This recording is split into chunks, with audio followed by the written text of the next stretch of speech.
Good morning, everybody. Thanks so much for joining us. This is our second Career Speaker series event that we're hosting.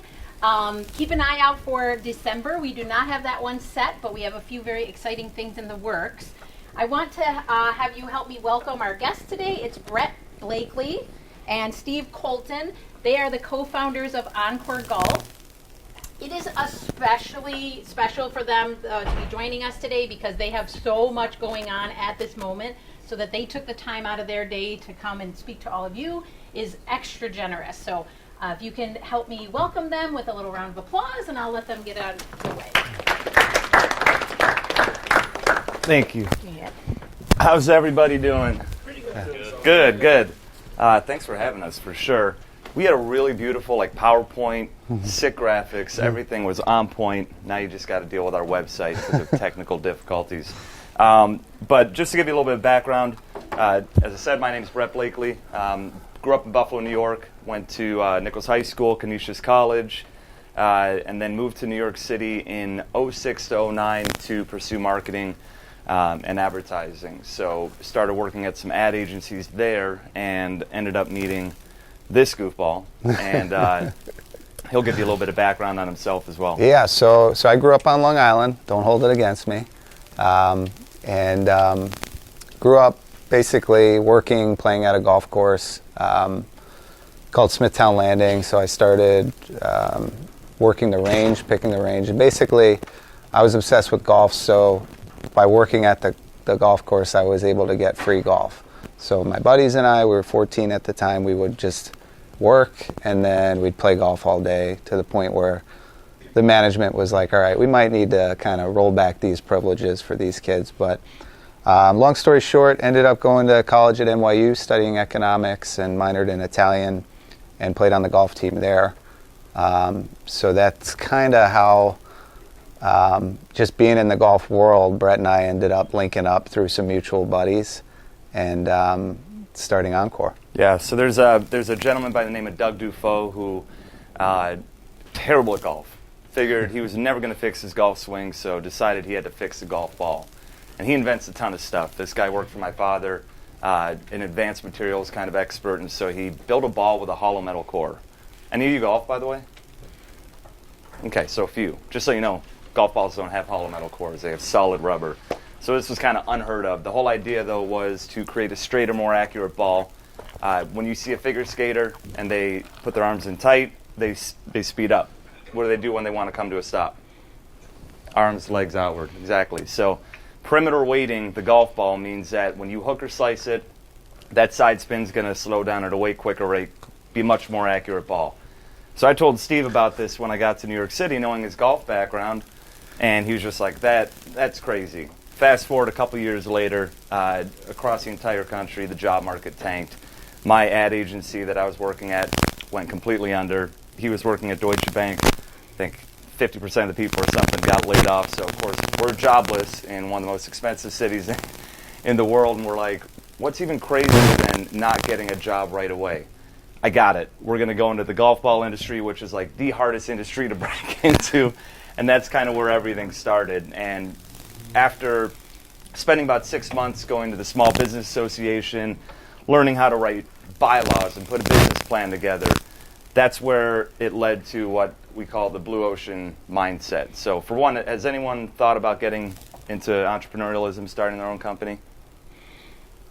No. All right. Well, just so you know, if we inspire one of you guys to do it, it's an automatic, this is law, 10% cut of whatever future millions you make. So I'm sorry, I know it stinks, but we got to charge things. I mean, prices are just skyrocketing. So we, Blue Ocean Mindset, just so you know, is it's a book called Blue Ocean Strategy. Highly recommended. Probably my favorite book, and literally what Oncore was centered around.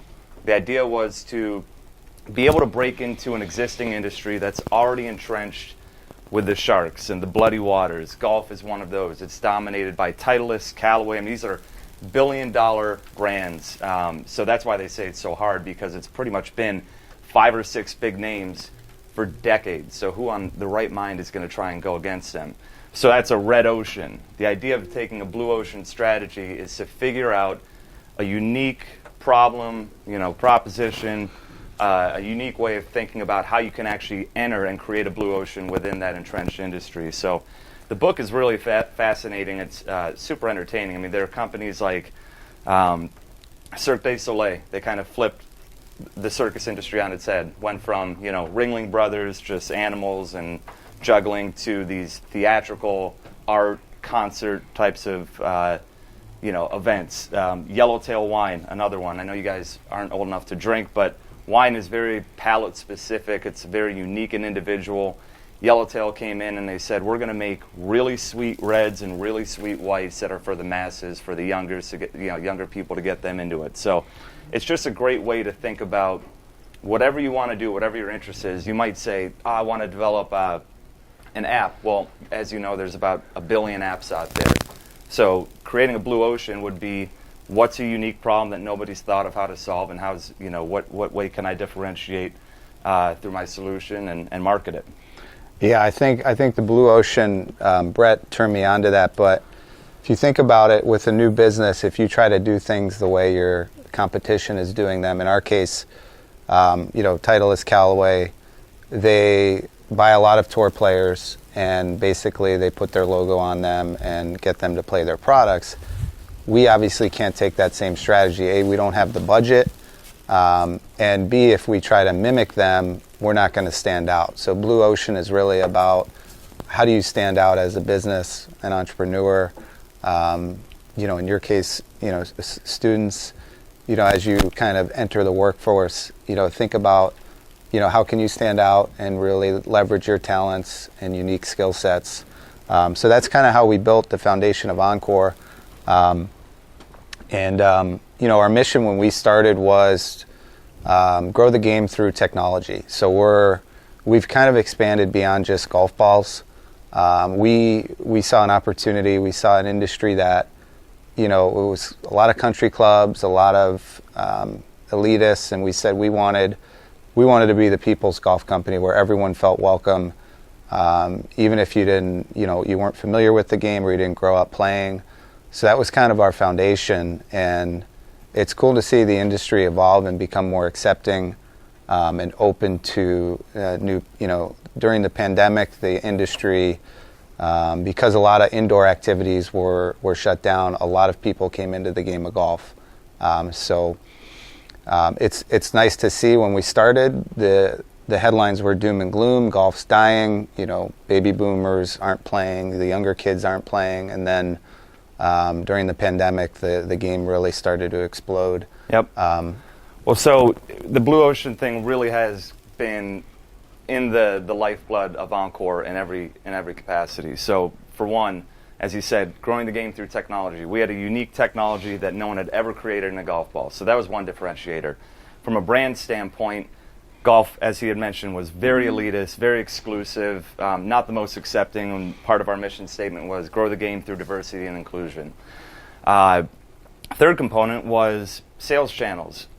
99% of golf balls when we started the company were sold on green grass, which means, brick and mortar stores, pro shops, not online. But we saw that online buying was a trend. I mean, now everything's bought online. Amazon is obviously sending their owner to space because they make so much money through online commerce. And we felt like we could get ahead of the curve and be a golf ball company that actually had its main focus in sales through direct-to-consumer. And when we started, there was about 1% of golf balls being sold online. Now it's over 20. So the trend was right, thank God. Otherwise, we definitely wouldn't be here. We'd be out of a job and probably wouldn't have met my wife and probably be on the street begging and selling myself. We just don't know. So thank God that didn't happen. But the point is, it's not just coming up with one thing that differentiates you. It's about coming up with multiple areas that you can stand out, because that's publicity. If you're standing out for your brand culture, great, that's publicity. If you're standing out for your technology, that's publicity. It's a confluence of all these things that you need sometimes for success. But it does kind of bring us to the roller coaster of entrepreneurialism, because it's really low sometimes and it's really high at others. The funding is one of the hardest things I think that we've had to deal with, because we see the potential, we see all these opportunities for these huge spikes in growth, and sometimes you just don't have the backers, the financial backers, or the people that believe it as much as you, and you have to obviously believe it more than anybody, otherwise you wouldn't be putting yourself through it. But that's one of the things: perseverance, just trying to be mentally tough, emotionally stable. He's my emotionally stable guy. He's the and monk Susie. of the office. Yeah, no, it's Susie's the rock. yeah. Susie's the rock. Steve is my monk. I don't know if you can tell, but I'm very excitable. So if something goes well, I'm like, Josh Allen after a good game. Let's go. When something goes bad, I'm like whimpering and cowering in the corner. So he's the one that's just like, it's going to be okay. Yeah. Well, I was looking up last night, like, stats on startups and success rates, and they're pretty low in terms of startups, right? I think it's around 80 to 90% of startups end up failing. If you can make it past 10 years, your odds are a lot better, which Bret and I have. First-time founders, which we are, succeed at around like 18%. If you're a second-time founder, your odds of success about double to around 30-something%. So don't give up if the first, business doesn't work out your way. Stick with it. But yeah, as Bret mentioned, the roller coaster. I mean, when we started, I can distinctly remember us talking about, like, we were going to have our own private island, and that was over 10 years ago, and it we totally underestimated the amount of work and the amount of capital and everything that goes into running a business, which is expected, right? We were early 20s, and we didn't have a background in business, and but that just brings up the importance of team. We were able to really kind of bring in Bret's dad, our CEO, who's a serial entrepreneur. We've brought in technology experts, engineers that have built the best golf balls in the world. So we were always very, just honest with ourselves, and we said, okay, we have certain strengths, but we need to fill in the gaps where we don't, where we have weaknesses and where we need help, and that's going to be really important. Who you surround yourselves with when you graduate, it's gonna be a big influence. Knowing you're not the smartest person in the room, and, Yep. and being okay and keeping your ego in check to surround yourself with people that are a lot smarter than you. Two of the guys that have been a big reason why this whole thing has succeeded is John Calabria and Mike Jordan. They're two of the world's most renowned golf ball designers. So when we talk about some of the lows, no funding, going to the PGA show and just getting interest but not really being able to fulfill orders, things like that, that perimeter weighted technology had never been created. So golf, being kind of an old boys club, did not accept our new technology and make it what's called USGA conforming, which means any player on tour could actually use it. It's a regulated ball. So we fought them for 2 years, and we actually beat them, became the second company in 100 years to actually get them to rewrite the rules governing golf ball construction. So now perimeter weighting was now a new design parameter that golf balls could be designed under. And this got the attention of these two engineers who developed the Pro V1 along with a handful of other engineers, invented the urethane cast ball, were heads of R&D at TaylorMade, Callaway, all these places, and they were like, you know what, we're actually going to come and work exclusively for you. Because as great as the technology of perimeter weighting with a hollow metal core was, the ball actually stunk. It was super accurate, but it was loud because there's not as much rubber. So when you hit it, you'd get that loud cling. The distance was way shorter, but the science of creating a more accurate ball was definitely proven, and they figured out a way to create solid rubber balls but still create perimeter weighting. And they essentially blew up the metal in that metal core ball, and we line our mantle layer underneath the cover. And what's amazing, it's not only more accurate, but it's probably the highest velocity golf balls that you can find.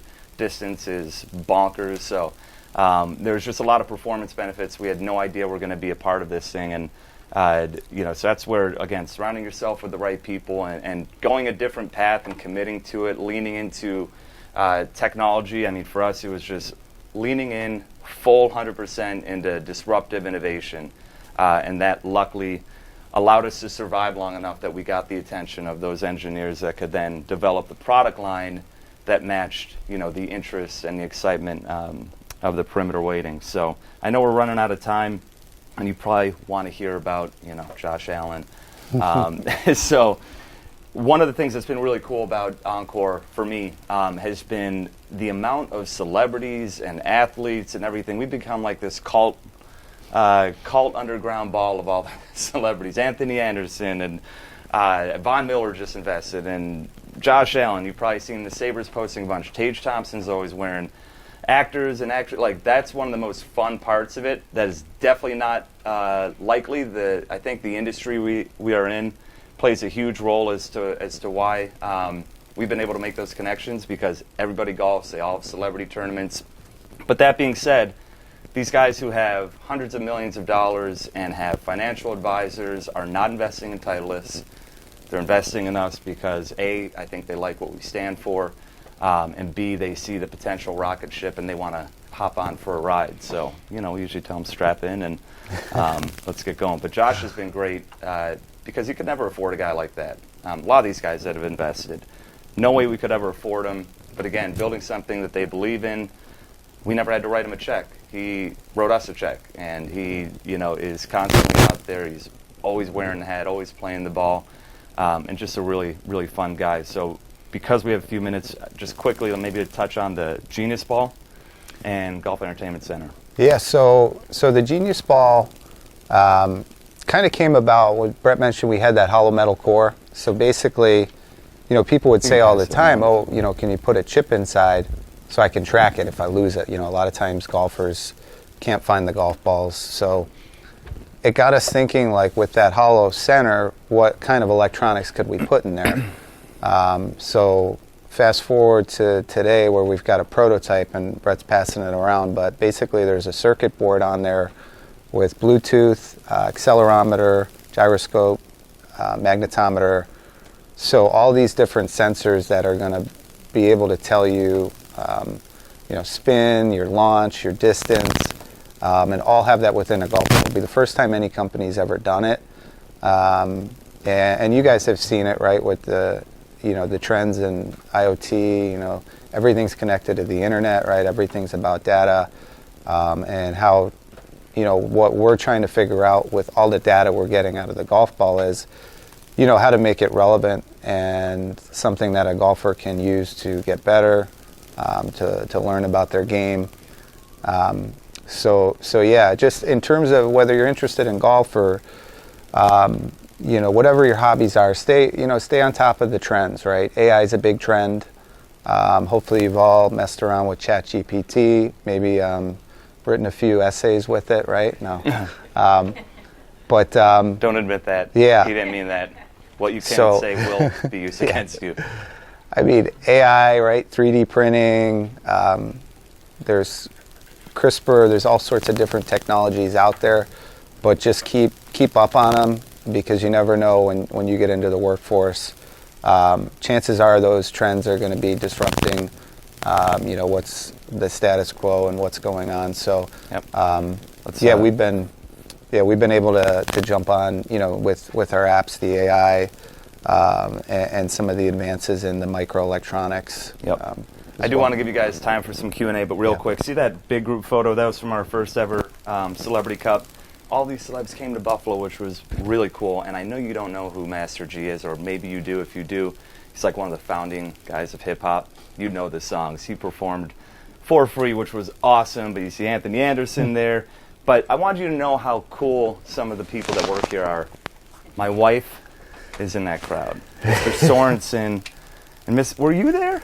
Yeah. And Mrs. Sorensen were in that crowd. Mr. O'Donnell's in that crowd.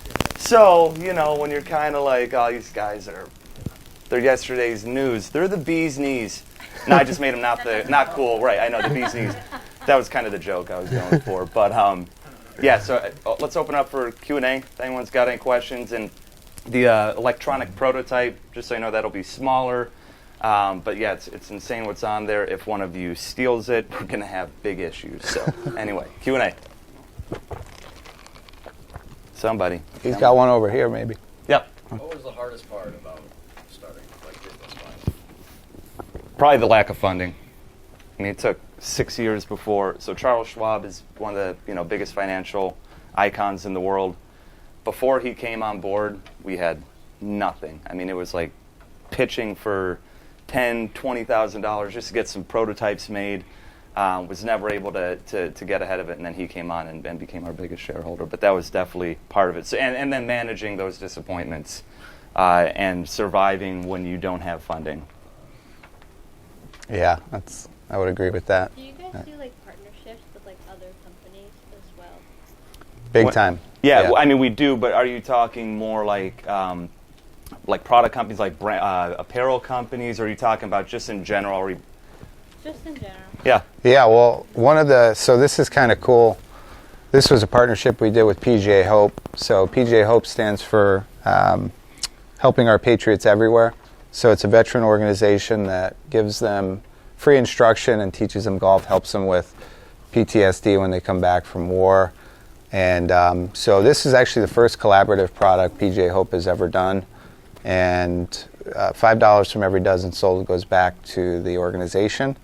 But that's one example. But yeah, it's definitely a good question. Part. Because yeah, I mean, First Tee program, which helps teach golf to use tons of companies and programs that are in the diversity and inclusion space, which, like I said, was part of our mission statement.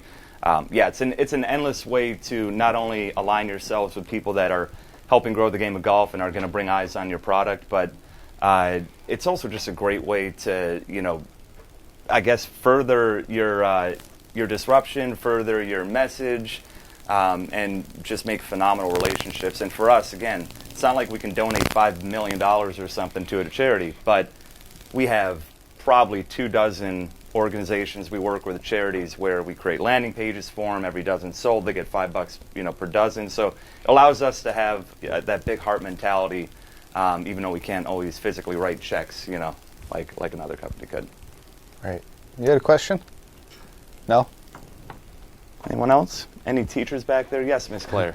The kids can go first. When are you planning to come out with the Genius Bowl? So we're probably going to do a big announcement and demonstration at the PGA show, which is the end of January. And then our plan is to launch the first version of it April during the Masters. Yeah. Did you not talk about the golf?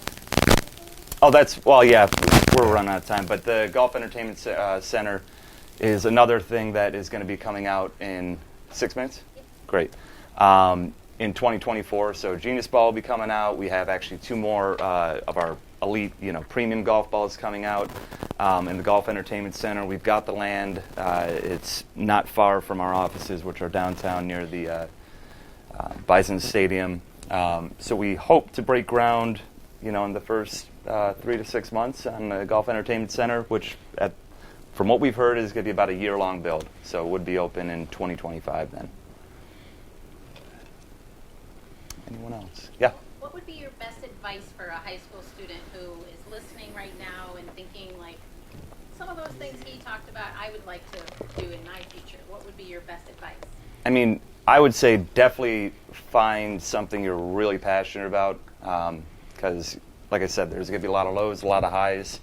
You'll get much more excited about them and be able to withstand the days that are not so great. If you're really passionate about your business or whatever you're in. And there are tons. Buffalo's become like a Silicon Valley of the East Coast almost, smaller version. There are tons of startup companies and competitions here and internships available. So I mean, you have access to a lot of really great information if you want to continue down that path. And I mean, obviously, any of you guys are welcome. We've got a couple simulators in the office, so if you do golf, you want to come hit some balls, you can. You can just check out the headquarters. You can, come and ask questions, whatever you want. Yeah, no, I think Bret mentioned, just Buffalo and all the activity going on. Like, for example, last week was Startup Week, so there was a ton of founders giving talks. Jack Greco is one. He started a company called ACV. It's kind of like eBay for car dealerships, so if they had cars they couldn't sell, they could put it up on ACV's platform. And they ended up selling that company for several $1 billion. So now Jack's, along with his founders, are they're now investing. Like I think he's invested in over 100 startups. A couple dozen of them are probably local. So yeah, and I would say too, like be open if you really like the people, but it may not be exactly the industry or the job you expected. I would say it's still probably worth going for it. And conversely, even if it's an industry you love but you don't really love the gel with the team, maybe find another team, because it's all about the people you're around day to day. Yep. I know a day in the life probably looks a lot different for you guys now than it did 12 years ago, but I'm wondering if you could tell the kids what a typical day in the office would be.